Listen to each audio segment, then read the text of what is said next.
हो तो अप्रैल में गजबर जानू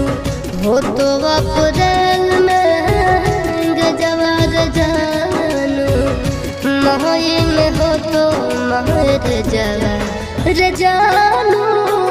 करली है काठ के कर जवार जानू करली है काठ के कर जवार खाके सल्फाइड करब सुसाइड